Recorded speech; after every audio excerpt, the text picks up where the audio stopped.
Welcome, friends, to the supremely spectacular, superpowered Saturday morning show.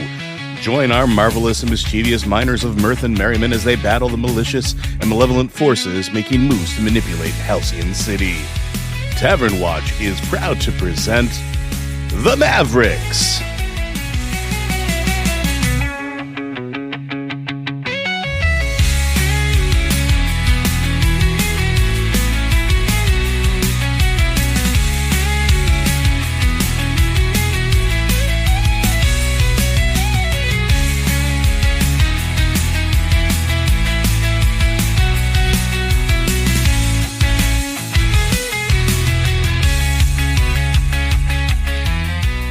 Last time on the Mavericks, our team bonded over dinner, kind of bringing the best and worst out of each other. Were they friends? Did they insult each other? Both, because they're teenagers. They decided that after everything and taking stock of their day, that they needed to get in contact with Perseus, whose shield had been targeted by these mirrored minions. Alex decided to cash in his influence token, little thing he had hanging over Blue Blaze's head, and much to the Blue Blaze's chagrin, he capitulated. Lunch was set, and the team decided to make their way over there. They discovered that the metal that the shield was made out of was actually not a metal from this realm, not made in some far-off distant land, but made by Aegis itself, kind of fitting for a shield, from an interdimensional meteorite that just materialized onto this plane. It had special properties, just like the team suspected, of not just refracting energy, but apparently contacting and traveling through other dimensions. The team, during this meeting, also found out that Thurston Withrop existed, the chief minion of the Mirror Master. They then went back to their Aegis counterpoint to figure out what happened with this person, finding out that he had been released on patrol, and definitely was 100% trustworthy. They also discovered that the Mirror Master hadn't been heard from in about 10 to 15 years, but when he was in fact a member of Aegis who made off with elements of this meteorite. Him targeting it possibly seems like the next logical step. The team then gets their contact to give them the ability to track this metal, and they decide that it's time for all the embarrassing stuff to be put aside. Well, Alex decides that it's time to put the embarrassing stuff aside because he'd rather punch something because he's really, really good at that. And they're teenagers. They're really good at making things a mess. Welcome back to Tavern Watch Plays Masks, a game of teenage superheroes. And we're going to thank you for that summary. We're once again going to catch up with the exploits of our teen heroes, the Mavericks. That voice you heard was, of course, Joe Perez. Joe, would you like to tell us who you are playing? I am playing Talons, who is combined of Alex Santalucia and its hosted wonderful friend Telon. The two of them making a perfect symbiotic relationship. We also have Joan Albright. I am playing Vida Moreno Perez, also known as Little Marvel, who is a 5-inch tall superhero. And you're also in charge of Lobo, the bestest boy. The bestest boy. The bestest. We also have Matt Rossi. Hello, everyone. I'm playing Shrike, real name Arvana Nanabasu. Dad's an evil conqueror. Mom's, who knows at this point. She lives with an Aegis agent and spends a lot of time sleeping in Vita's room, having life explained to her. And last but not least, of course, Liz Harper. Hello, I am playing Charlie, otherwise known as Jade X, a superhero name she was required to take, but secretly thinks is actually pretty cool. She's a little overwhelmed right now because she was just given a costume, and what is even going on? Is she a real superhero now? Is that how this works? Anyway, fine. Totally fine. Playing it cool. Rumor has it that you may, in fact, be a hero. And we see our heroes. We will cut to our heroes on a rooftop, a very common place for heroes to end up at a warehouse in the docks district of Halcyon City. Occasionally a hotbed of crime because things move in and out of the city, including things that villains may want to get their hands on, or may have just purloined for themselves. This particular warehouse, according to the device that Vita is checking, which looks sort of like a sleek black Star Trek tricorder, is, we'll say, beeping and vibrating alarmingly. with a little radar screen that kind of indicates whatever you're after is right underneath you, which, as we may recall, was metal sourced from a mysterious meteorite, once under Aegis control, safe and sound, but purloined by a villain known as the Mirror Master years ago. Here's a question. One of my moves is called All the Best Stuff. Okay. I've compiled access to caches of equipment and weapons other supers have hidden in the city. When you access a cache, say whose cache it is. If it's a hero, roll a savior. If it's a villain, roll danger. On a hit, you find a tool or intel useful to your situation. Does that mean that I could basically find a way to get into this place with my All the Best Stuff ability? Let's see. Would my father have compiled any sort of notes on this guy or because we were spying on the planet for like 5 years before he actually invaded. Like I started, I was only 10 when he started. When you access a cache, say whose cache it is on a hit. I think it's entirely possible that maybe not this specific place, but one of the Mirror Master's caches was definitely one you could have accessed. In this case, you will be rolling with danger because the Mirror Master is a villain. So go ahead and roll plus danger, and then we'll see what you find, if anything. Okay, that's a 3. Ooh, okay. In this case, it is going to be this place. I think so. Tell me. So you guys have tracked this place down, and something kind of pings in your head. You're like, yeah, this was one of the old caches of this guy. Like it's slowly coming back to you because you had a lot of info during the invasion. There was a lot. Yeah, he was and compiling stuff on constantly. Yeah, and you're like, I remember this place. Hold on. And then how do you set off an alarm? Well, I probably just reach over and remember how to open the door, and then open the door without even thinking about whether or not there's an alarm on it. Yep, this is one of those warehouses where there's kind of the access door on the roof, where I assume you probably flew everyone up here. Best way to get in unnoticed. But then you open this door, and deep down in the bowels of this building, like you hear, you hear an alarm going off a few floors below you. That's not what I meant to do. Oops. Madre de Dios, we're doing it live. Okay, folks, look alive. All right. That counts as another potential? Yes, that is a potential. So I've got 2 of those. Okay. So, how are you guys? It sounds like you want to get in there. How are you getting in? You've got the stairs that you could run down here on this door that Shrike just flung open, and also we'll have the classic thing of there's a row of double windows across the center that you could, if anybody wants to be really dramatic, you could just break those and fall in. I would like to assess the situation, and the question that I can ask even on failure is, what's the best way to get in? Okay, so so I assume you're weighing your options here. Just tell me what this looks like for you. Is this just... So, I mean, Charlie is always concerned with staying out of sight, and I think she's kind of doing her usual thing where she's doing what she can with illusion to make it not obvious they're there if anyone was looking for them. Like maybe there's a sudden fog cloud, so she's trying to keep out of sight while giving herself a minute to look around and figure out the best way to get inside, if there is one. Okay, well, let's assess the situation. Go ahead and roll plus superior. That is not good. That's a 6. Okay, so go ahead and mark potential. This is the episode where your all's dice have decided to start failing you. Okay, so even on a miss, you do get to ask your question from Criminal Mind. Yes. But then something is going to happen to you. So go ahead and ask your question. What is the best way to get into this place safely? Okay, so as the safest way in would be to head down the stairs of the doorway that is right next to you. That was ripped open. Yes, there's an alarm going off, and yes, they know where that is. But that can get you into the building, onto some catwalks, where maybe you can evade notice. And that is exactly what you were thinking that you were going to do when you're heading for the door, and all of a sudden, where the door is, you just see yourself, and you stop. Just like, blah, and you realize that in front of you is not like a clone of yourself or anything. That would be too weird. The opening into the building has been, it's like a mirror sprang out of nowhere, and you're looking at your own reflection.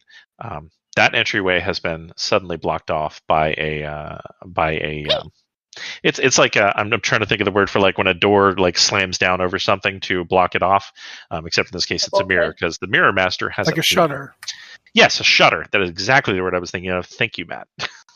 Did it also come down over the windows or just the door? The windows are too long for it to have come over all of them at once, but you can hear like on the far end of the building for you guys, you can hear ka-chook, ka-chook, ka-chook, as shutters start coming up. If you want to get in, you've got to find a way in fast. Time to go. I think I grab Vita and our wonderful pup, and I think I'm gonna make a barrel through the window. Alrighty. Yeah. So I'm assuming you're trying to use your powers to you're kind of hooking your way in there. Yeah, I mean one of my things is the mobility, right? So the unnatural mobility. Yeah. So I literally just like make like a baby Bjorn for like the pup and Vita, and like I don't know, like make hard points on my feet. Enfold them? Yeah, like I essentially enfold them. I make hard points on my feet, start and just smash through the window with and then use my elongated hooks or talons from my hands to like gracefully get us onto like a catwalk or something. They know we're here, so there's no point in mincing it. And then as soon as we land, I immediately release the two of them and start making a little bit of distance so I can start trying to attract it. Cool. Fun fact, Lobo also loves flying. Did you do a 3-point stance when you landed? Are you that cool? Oh, 100%. Perfect. Okay. So Vita and Lobo and Alex land on an upper catwalk. So you guys can kind of see inside the warehouse, and Shrike and Charlie can follow you if they need to. This warehouse is emptier than you would think it would be, other than the fact that there are a lot of course, mirrors set up down below in almost kind of a pattern. And then there is one extremely large one. And when I say large, I'm thinking like this thing is like the size of a movie theater screen, and it is on the far wall of the warehouse from where you are. Oh no. The alarm is causing like low red lights to kind of flash on the bottom of the catwalk, too, along with the the klaxons that you can now hear. And the room is there are a number of those mirror armored robot soldiers that you can see kind of starting to sweep the building for intruders down below. Shrike, what are you up to? What are you doing? Did the shutters didn't close over the window when he went through it, right? Correct. Okay, then I'll just drop down. Okay. But I want to be noticeable, like in a way that I want them to be focusing on me and not on everybody else. Because I'm kind of a blunt force instrument. We have the same the same damn idea. Yeah, but I'm getting to go. So as I come through, I again do the gravity thing. I do the gravity hammer and pull myself to the floor super hard, so that I'm basically, this wouldn't be confronting a dangerous situation or, because there's nobody there yet. What it would be doing is, this is an Unleash Your Powers, because I'm trying to basically reshape the floor into a giant crater. Okay. Yeah, I agree with that assessment. Roll plus freak. Okay, even with my current negative on freak, because I wasn't told that it had changed back. Yeah, the changes and shifts to labels are permanent, unless otherwise noted. Until they shift again. I got an 11, even with that, because I rolled 2 6s. Okay, you do exactly the thing you want to do. Basically, the floor gets hit. Anything within like whatever you decide is a reasonable range of me that is hostile will be getting pulled to me by the gravity hammer. Like, I'm literally going to yank it all to the central point that I'm at just as I smash into it. Yeah, I think this does the really weird looking thing of causing the concrete to like ripple as you hit. Like shockwaves cause it to like ripple almost like a strong earthquake, and like several of these like robot soldiers kind of go ah and like land in a pile near you. I guess they don't really go wow, they're robots. They and land at your Remember what feet. George Lucas tells you. They don't do that. Beep boop. But more importantly, Roger. like also several of the masks mirrors near you like fall over and shatter. And from the far end of the warehouse, you hear a voice say, "Of course they send children to fight a mastermind, and they make a mess of the place." And a spotlight kicks on, and there's a man who I can only describe as looking like a wiry-looking stage magician in his 70s with a cloak made of mirrors on his back, which anyone, especially Alex, would recognize immediately as the original Mirror Master. And as Alex sees us, he'll kind of scream out, "Hey, bro, didn't you know Disco's dead?" Disco will never die, and neither will I. Is it okay to fight? Are we supposed to fight geriatrics now? I mean, is this actually heroic?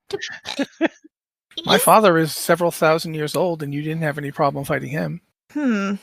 Okay, that's a good point. That is a good point. Villains are villains. And They're old. Alex will scream, "I believe in equal treatment. We're good." Charlie, what are you doing? Well, we're playing with mirrors. I would like to create a whole.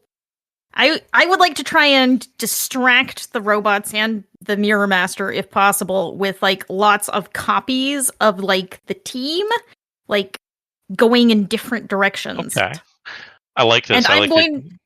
Yeah, my intent is like run one way and have a couple of teams of us run in different directions and just kind of scatter and let everyone scatter theoretically. Okay. So this sounds like Are You Watching Closely? Yes. Alrighty. Okay, we're gonna try. Yep. So roll plus superior. That's a 9. Alrighty. On a 9, they are fooled, at least for a moment. And you get to choose 2 things from that list of options. I'm going to say get an opportunity. I want to say there's confusion down there and it gives everyone an opportunity to get in a hit while the robots and maybe perhaps the Mirror Master himself can't decide where exactly we are. Okay. And what's the other one? One of them is that they are confused, at least for a moment. That is actually, you confuse them for some time is the exact wording. Yep, that just makes it longer before. Okay. So I think you see him kind of, he has one of those weird lasers that the soldiers were armed with, and I think he tries to take a shot at you. His environment is working against him here because your clones, as they run around, are then multiplied. They're flashing across the mirrors around the room. And I think he kind of just goes, "Bah! Stop those children! I've got something to do." And he turns around to what you can now see is there's like a console behind him in front of the giant theater-sized mirror. And he starts working on something, fiddling with the controls back there. The robot soldiers, meanwhile, they are scattered. They are chasing shadows. And the next person to act against them will get a +1 forward from this move. So Vita, right? let's go to Vita. Vita, what are you up to? Lobo and I are going to be Overwatch. I'm pulling out a bunch of paintballs that I acquired during our last downtime, and I'm going to start shooting them at the masks of these mirror minions, just assuming that that's where the camera might be. Okay. So I'm going to support. Okay. I could have told her that if she had actually asked me, I would have known. Because they're simuloids, I would know basics of where their cameras would be. Flashback to the way over. Flashback. She knows exactly where to aim. Now at this point, it's just can she aim there? Okay. Trying to figure out if this triggers a move of some. It feels like you should. It feels Comfort like you're or support, trying. maybe. Yeah, support is what I'm going for. Well, comfort and support is more about literally Emotional supporting people. Yeah. It's emotional support. But defend, because they're not attacking to injure, but they're trying to keep. When you defend someone from immediate threat. I would either. I'm also going to use the beacon move. No powers and not nearly enough training, which gives me which lets me roll mundane instead of whatever label it normally would be for the first time that I use a new piece of gear. Okay. So, yeah, that's fine. So go ahead and cross that one off to note that you've used it, and then it's to either directly engage a threat, unleash your powers, or defend someone. So I could see all three of those depending on your intent. I'll leave it up to you, and then roll with mundane instead of your normal label. We'll go for Unleash Your Powers since my gadgets are my powers. Okay. Okay, so roll plus mundane. Okay, 7 plus, where'd it go? I think it's 2. Yes, so 9. 9, okay. All right, so this will work, but you either need to mark a condition, or I will tell you how it's unstable or temporary. Let me see. Go ahead and tell me how it's temporary. Okay, so you know exactly where to aim because of Shrike's Shrike telling you where their visual sensors are in a flashback, and you're just pop, pop, pop, pop, just paintballing these robots from above. And each of them stops in place. They've stopped chasing Charlie and her illusions at this point, and they just pause where they are. And then you watch as they begin taking their hats off. Yeah, they actually pull off the front panel of their helmets, exposing the camera. Yeah, that's perfect. And so they have like their face. You can see clearly now that they are again simuloids, as Shrek knows them, or robots, which have they have a front-facing camera underneath the mirror panel of their helmet, and they are now. So they'll be distracted for a few minutes because each of them has to kind of run through a subroutine that explains that yes, this is the best action to do. Their army is halted. The army of robots is halted momentarily. But it won't hold forever, which is the perfect time for Alex to do something here. Yeah, so I think Alex, after seeing all of the mirrors and seeing the big thing and seeing him move to the console and taking what was told by, the agent and by Perseus about what this metal is immediately assuming that giant screen is going to focus energy and that all of these mirrors are necessary for it because of the pattern they're in. Mm-hmm. So he launches himself and says, like you literally hear him say, well, what's a little more bad luck anyway? And throws himself over into the middle. And before he lands, if you've ever seen this image from like the comic books or if you've played the Spider-Man game, before he hits the ground, he like launches his arms and legs wide open and unleashes a terrifying potential as like thousands of tendrils go flying from him and from talons to try to smash and pierce as many of the mirrors that are around here as possible to reduce the effect or disrupt the effect that he's trying to go with refocusing the light. Okay. I'm having such flashbacks to Prototype right now. It kind of, well, I mean, it's not, you're not dissimilar. Yeah. So I'm going to move my freak up because this is what the move entails, and I'm going to move my savior down. Mm-hmm. Okay. Yes. And so because your read on the situation is, when you unleash your powers in a terrifyingly inhuman way, yes. Shifting label down, freak up, and then roll to unleash your powers. That's a 10 on the dice plus 2 on freak. Okay. That is a 12, my friend. Nice. So if Joe had gotten a 7 and 9, this would be both unstable and temporary, and he'd mark a condition. But instead, he got a hit, so he does what he wants. These mirrors just smash. Like you send mirror shards everywhere. It's honestly kind of cool looking for a second in there. It's really, there's like glittery mirror shards going everywhere. It's like that scene from The Crow where he's like coming down from the window and the glass is slowly flying. That is precisely what I'm picturing. And then everyone goes, oh crap, it's dangerous. Those are all glass. And so everyone takes evasive maneuvers except the robots. But you hear a cry of frustration from the other end, the Mirror Masters. You will not stop me! And he kind of does like a big, like a wheeling motion on like the thing. There's this thing that's almost like a lever, like a wheel or like a valve or something on the controls he's getting. He kind of wheels it. The big mirror up at the end of the room. It goes from being just a mirror reflecting the room. It shifts completely dark. And for a second, it kind of feels like some of the air gets sucked out of the room. And then there's like a weird, it's a almost purple. Oh. Yeah, it's almost like a purple glow across the whole surface of it. Yo, who let Grandpa play Minecraft? And there's a humming sound. Shrike, what do you do as he is powering up this thing? All right. He's like wearing a mirror suit, Yeah, he's got like this he has on a finely tailored white linen suit with wait a minute, wait a minute. little diamond shaped mirrors sewn into it as the pinstripes, and then he has Alex, a cape of mirror panels. Yeah, Alex just broke a bunch of mirrors, right? Mm-hmm. All of them. Yes. I'm gonna reach out and grab all those fragments because they're reflective and they reflect energy and stuff. Uh-huh. And I'm gonna throw them into the giant void that was once a mirror and is now probably a dimensional gateway, hoping they'll reflect it back. Ooh, okay. Yes, So I like this. I'm going to use this as directly engage a threat because I figure... I don't think there's anything else this could be.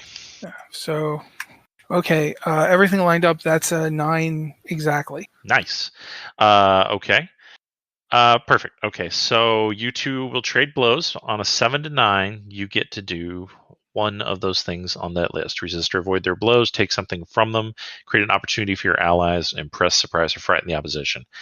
Please note that take something from them can also be read metaphorically. It doesn't have to be like physically taking an object. Like if you were doing, Anakin and Obi-Wan, you could take the high ground. Yeah, what I'm trying to do here is take what I think is a portal into the dimensional vortex away from him. I love it. So those metal shards go flying across the room, and for the briefest moment on the other side, in like IMAX movie size, you see your dad's face. And he's looking through. I knew it. He starts to say something. He starts to speak to you, and the shards just hit right into this mirror, and it just cracks. And you see his face like well up in frustration, and he just punches whatever's on the other side of this, and he's pounding on it, trying to force his way through. And whatever is on his side cracks and shatters. And it's like for a moment, like you're looking at a giant TV that's set to static, and then you're just looking at a plain old mirror again, and then it literally shatters and falls apart. And the Mirror Master turns around and levels his rifle, and he says, "You've ruined my last chance at redemption," and fires his laser right at you. Where you're standing, where you had to aim that shot, you have no chance to dodge it. I need you to roll to take a powerful. Okay. That is 2d6 plus the number of conditions you have marked. Which is 0 at the moment. Okay, so just a flat 2d6, and remember, this is one where you want to try to roll low. No, I took it. I just rolled and basically a 10. Okay, so on a 10, you choose one of these options. You must either remove yourself from the situation, flee, pass out, etc. You lose control of yourself or your powers in a terrible way, or 2 options from the 7 to 9 list. And this is the 7 to 9 list. Lash out verbally, provoke a teammate to foolhardy action, or take advantage of your influence to inflict a condition. Or give ground, your opposition gets an opportunity, or you struggle past the pain, mark 2 conditions. I'm going to go with I lose control of myself or my powers, and specifically the psychological trauma for seeing that this guy's working for my father. Mm-hmm. And then he hits me with this like laser thing, and I like just shriek as the cosmic energy inside me like lashes out and begins rewriting reality around me. Like it's literally like the superhuman teenager version of I reject your reality and replace it with my own. Except literally. And like things are like the gravity is shifting around me. The mirror pieces are dancing. I'm screaming, and like there's like a Doppler effect. Is like other versions of me seem to exist shortly and then vanish back into me as I'm just losing control of the thing that makes me what I am.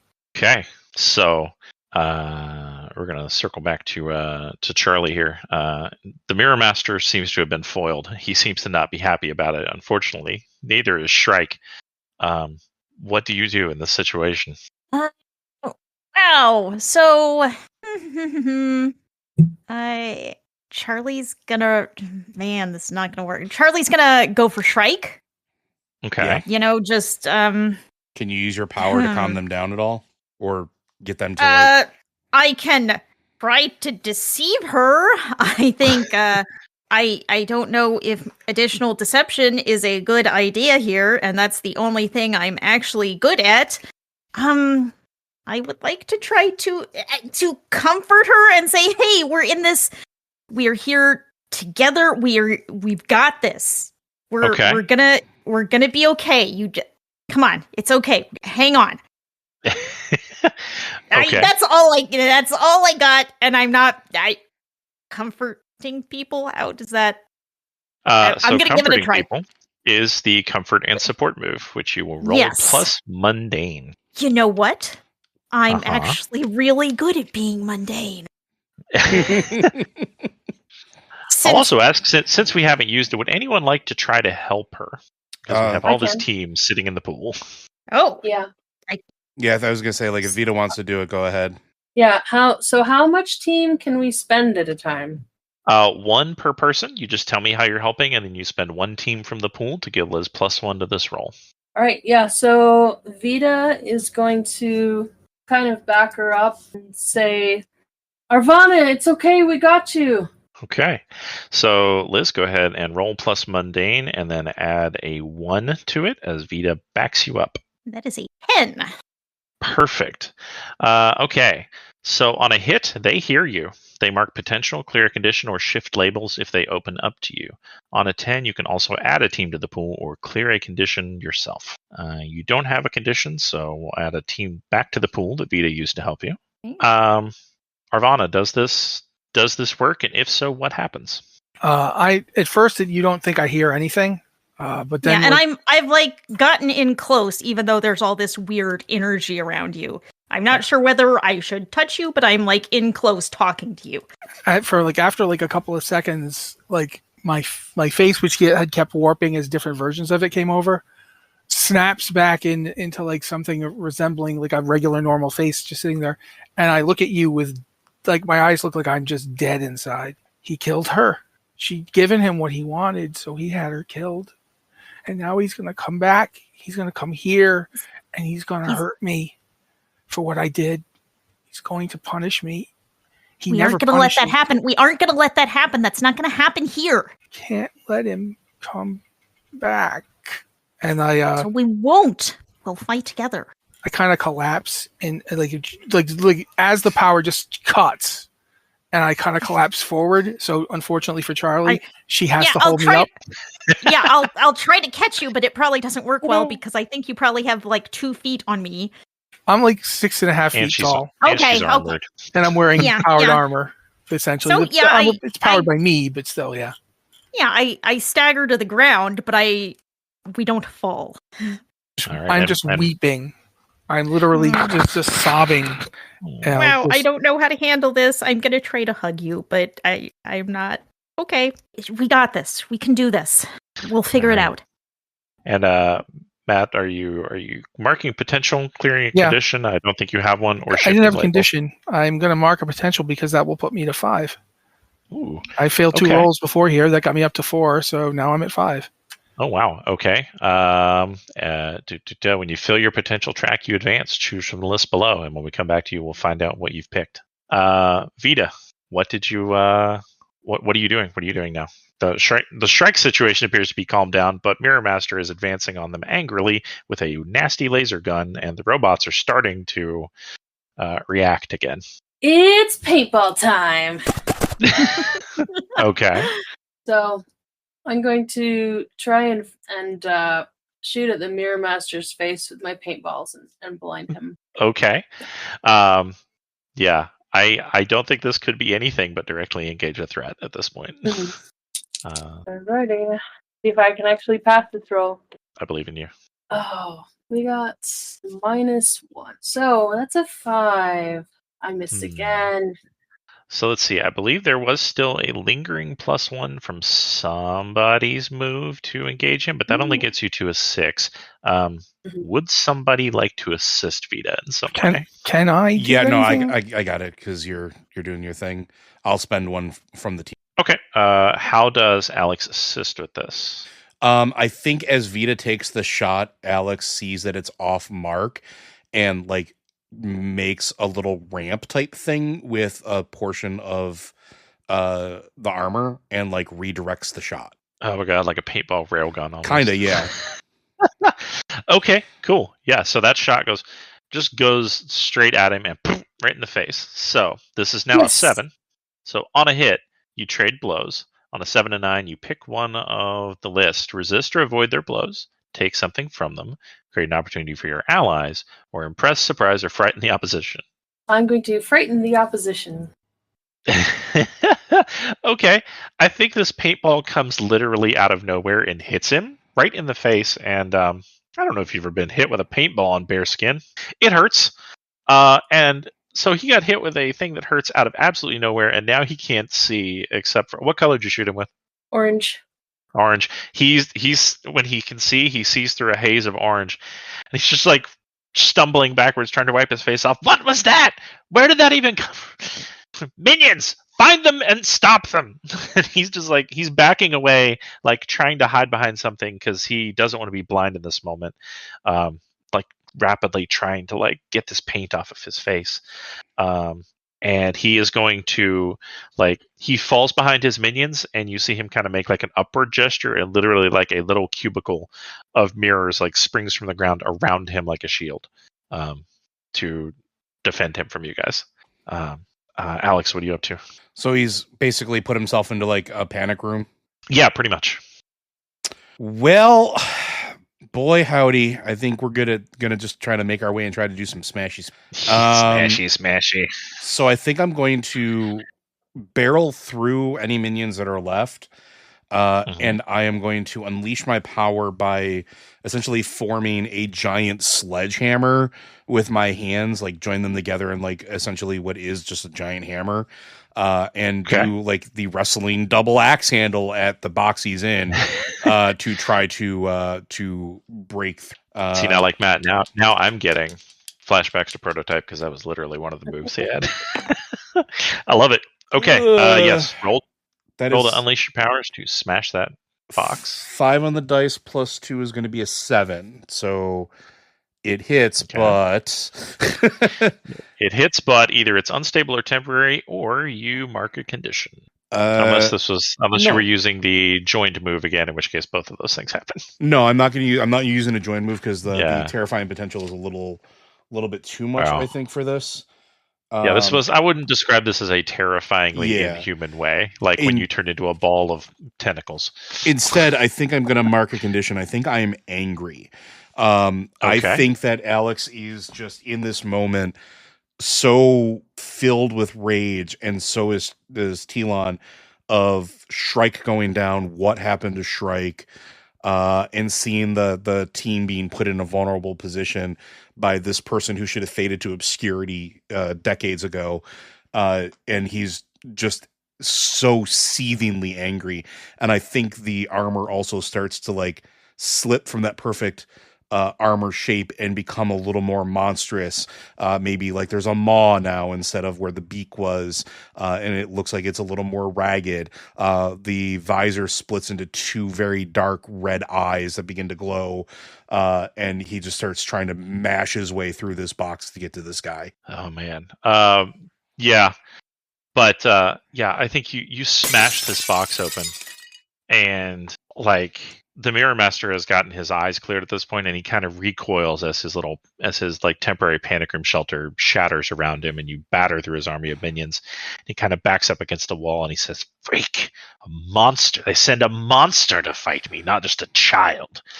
And I think in response to this, he is also going to attempt to. He is trying to tell you who you are. Would you like to accept what he says or reject his influence? I think I'm going to reject the influence. So I need to roll Savior? Flat 2d6. That's an 11 on the die. Perfect. On an 11, you successfully hold yourself and tune him out. You also choose 2 of these options. Clear a condition or mark potential by immediately acting to prove them wrong. Shift 1 label up and 1 label down, your choice. Or cancel their influence and take +1 forward against them. I'm going to take the +1 forward against. I'm not clearing the anger condition. Okay. And in a double layered voice, like this is both voices speaking at once now. It's modulated. And it's like, we are not a freak. We are not a danger. We are a hero. If we were anything other than that, we would have eaten your heart by now, old man. Stand down. I love this a lot. Yeah, so you cancel your influence over him and take +1 forward. And you're not clearing the condition, you're just are you gonna mark potential? I will mark potential. To prove him wrong? Yeah. Okay, sounds good. All right. So let's circle back to our other two because he's kind of on his last legs. Like he is cowering in a corner. He is like this is a hopeless old man at this point. He doesn't look like a villain anymore. His suit is in tatters. Charlie or Shrike, one of you, bring this home. I'm gonna do my moment of truth. Ooh, that's what you've unlocked. Okay, wow. Yeah. Okay, so I straighten up off of Charlie because I realize I'm crushing her. It's very nice of you. I'm sorry. Oh, it's okay.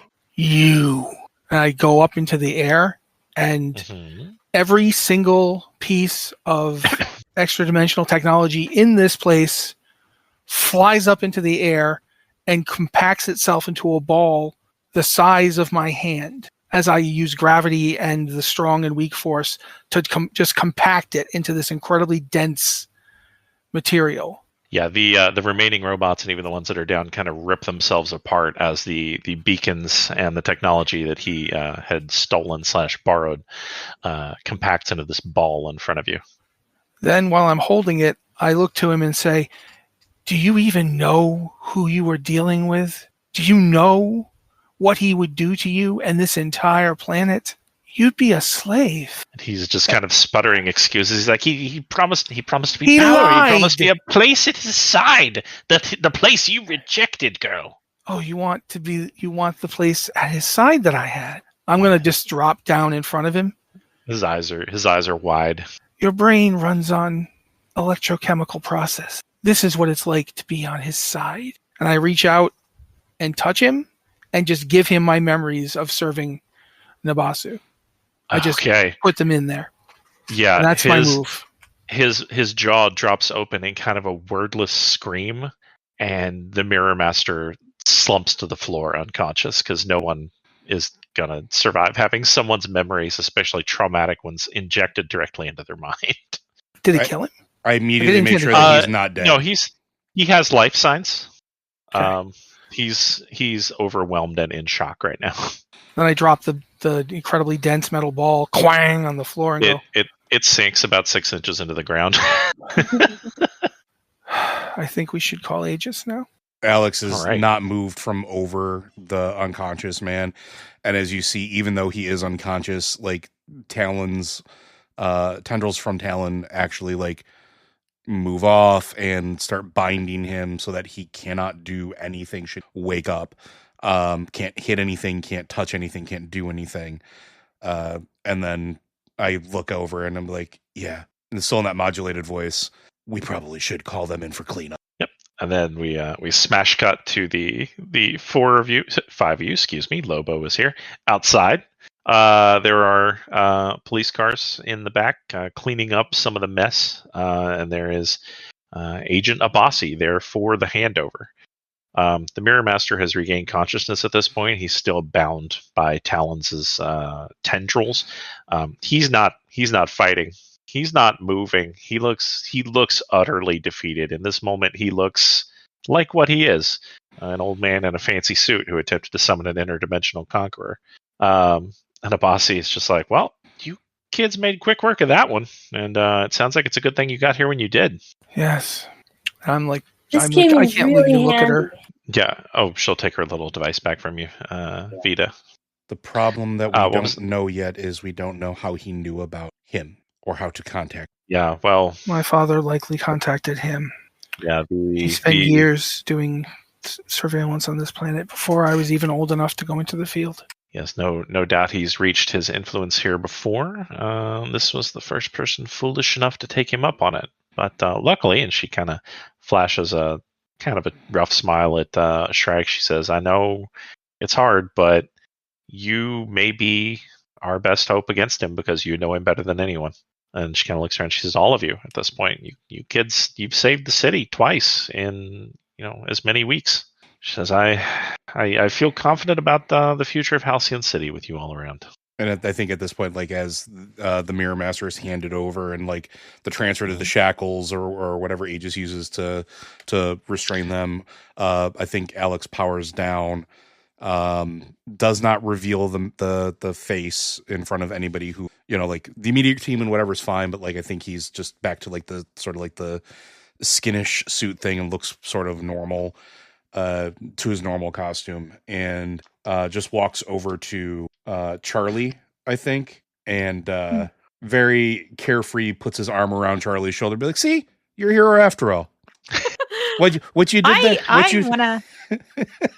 I want to ask a question. Is that when Shrike and Talon said that they're a hero, was that the truth in their eyes? Absolutely.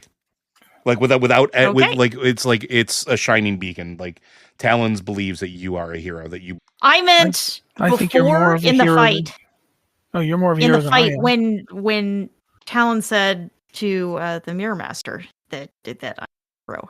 Yeah, 100%. She will just hug you back, kind of, a one-armed hug. No.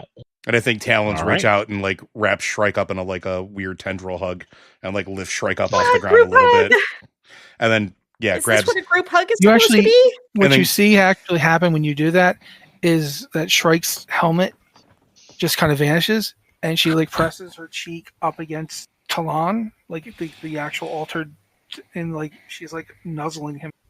And I grab Vita and our wonderful pup Oh, companion. I grapple my way up with my paperclip grappling hook. Jump Grapples in on her way this into the group hug. I love it. And I think our episode will end there with you guys. You've stopped another interdimensional threat for now, and you have a group hug. It's good. But what will come tomorrow? Was this count as earn the respect of a hero you admire? Do you admire your teammates? I was talking about Agent Abasi. Oh yes, Jeez. yeah. Agent Abasi definitely respects you now. You went head to head with an older, more practiced villain, and also honestly, almost an interdimensional conqueror. So yeah, she definitely respects you all, which means you get to mark one of your beacon drives off. Woo! Yes, I do. Congratulations! You may be 5 inches tall, but you are a hero. All of you are heroes today. But just today. Even Charlie, whether she wants to be or not. Yeah, and I think like we wind up just like going back, retreating to somewhere. We don't have a base yet. We go to Not Vita's house. Do we get Ice a cream base? Is that- time! I don't care. I want to grab some of Vita's mom's like special ravioli. I'm hungry, and I'm tired, and I want comfort food, and I want to not have to think about whether I did was right or wrong. And I know she won't judge us, and I know she'll feed us, and I know she'll care about us. I'm sure she'll also call everybody else who has parents. So this could end up with like, Alex's parents there, and Agent Abasi there, and even just everyone could end up there. Just kind of like a small. You can invite Perseus celebration. Pyrite. Yeah. He definitely shows up looking a little out of place in casual wear, but he's definitely there. And when he walks in as we're eating, like literally Talon has formed that other like body next to me as we're both sitting at the table eating. Yeah. Do you guys have 2 chairs? Yeah, it's okay. 100%. Vita's family has 2 chairs. I'm sitting on the other side where Talon's new current temporary body is, kind of just like leaning up against it. Like, oh, okay. All right. Yeah, I think Vita's dad takes like one look at you guys and just starts cooking. Just like extras for dinner. And he's just doubling or tripling whatever he was already making. And yeah, I think you guys are there. I think Abasi's there. I'd say Alex's parents definitely show up at some point. Don't know how well they know Vita's parents, but they're glad to hear that their kid's all right. Probably well enough. I mean, I would consider so? that the tiny marvel here probably would have been genetically screened at some point to like find out the nature of like the power and whatnot. So find out what was happening. And it's kind of like my parents' whole bag. Yeah, it's fun to watch Vita's parents because they're really the only normies in the house. Yeah, they're super normie. With a whole dining room full of like their daughter's cool but weird friends. So yeah, I think so. If you guys wanna have anything to say to each other here at the end, otherwise I think that may be the image we close on. I think that's a perfect place to end it. Yeah, I'm good at ending that. Phil, thank you very much for running it. Go ahead. Oh, thank you. Is this what being a superhero is supposed to be like? I mean, is this... Mm-hmm. And Alex kind of like leans yeah. over to Charlie as Charlie says that and goes, well, I mean, if you want to come over sometime and look at comics, I can show you. Yeah, that'd be... And scene. Love it. Phil, thank you very much for running. Yeah, no, I've wanted to play. I've wanted to play Masks again for years now, and hadn't gotten able to. I've run it for other people twice, but I've not gotten to. Yeah, for those of you at home, this is Masks: A New Generation. It is available through Magpie, as well as there's PDFs available through DriveThruRPG. We don't have an affiliate link for them quite yet. We'll work on that someday, I'm sure. But they're just good people, and they make good products. And if you're interested in this, the best description I can give you at the end here is it's a superhero game that belonged on CW. So like it's all about that tell me I'm wrong. Nope. No, I'm not. It's great. Great description. No, the whole emotional ending to the Pastelito dinner where everyone's having their really introspective, vulnerable moments, and then you guys go out and punch a bad guy in the face. Oh yeah, that's absolutely a CW show. Yeah, it's well worth your time. Sorry, go ahead, Phil. I was going to say, you can, to be exact, Magpie Games is magpiegames.com. You can pick up the core book in physical form for a paltry $30. PDFs on drivethrurpg.com, and Masks also has a number of additional books you can pick up that add extra playbooks, extra background on the default setting of Halcyon City, cool story hooks, more about Aegis, the shield stand-in for the Masks universe, and even characters like Matt was playing the Scion, a playbook from Unbound.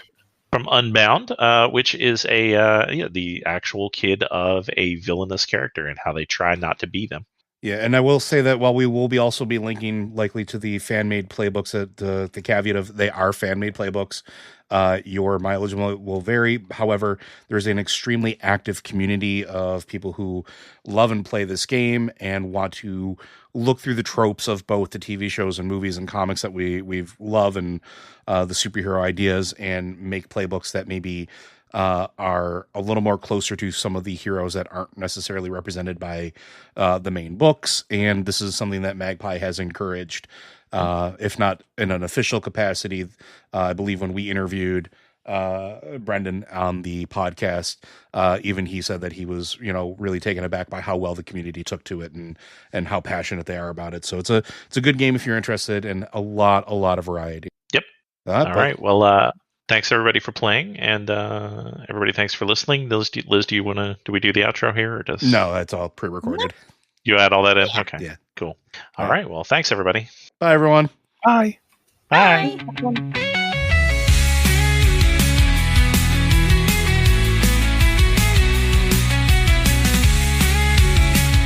Blizzard Watch is made possible due to the generous contributions at patreon.com/BlizzardWatch. Your continued support means that this podcast site and community is able to thrive and grow. Blizzard Watch supporters enjoy exclusive benefits like early access to our podcast, a better chance at having your questions answered on our podcast with a queue, and an ads-free site experience.